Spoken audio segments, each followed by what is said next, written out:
facing a critical Windows failure due to the Sml library DLL. I'm Sophie Chen, a senior Windows support engineer. Let's implement the official repair path today.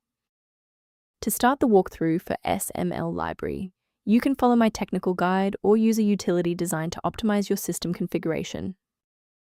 This is the Sml library, associated with localized skinning or shell replacement utilities for Windows.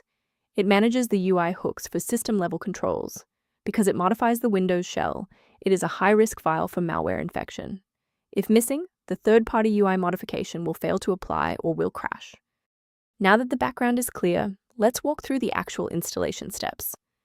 Errors involving Sml library DLL typically indicate that the localized application logic manifest files within your application are damaged, so reinstalling the specific software you are using that is throwing the error will refresh the local file tree and restore the module.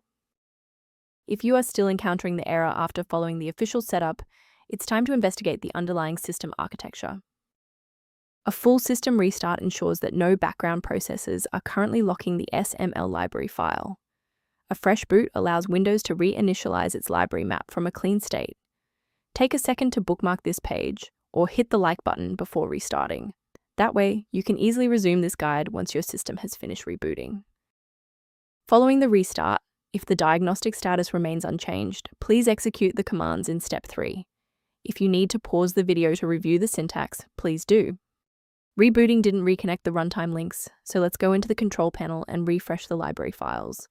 First, go to Control Panel, then select Programs and Features. Second, find every Microsoft Visual C++ redistributable, 2005 through 2022. Third, right-click each and select Change, then select Repair. If that fails, download the latest all-in-one VC++ redistributable package from Microsoft's website. Please note that for DLL files with numbers, the number tells you which version to repair.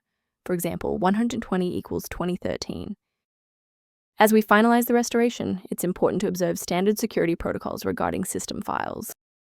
Do not let a minor runtime error escalate into a total system rebuild by attempting to force install Sml library DLL into directories where it does not natively belong. To ensure your system remains within verified parameters, you might choose to use an authorized maintenance path for ongoing support. If system conflicts or lag are present, the resource below outlines concepts related to Sml library management. I'm Sophie Chen, and I appreciate you watching. If this guide helped Sml library workflow, please subscribe for more professional troubleshooting and tech advice.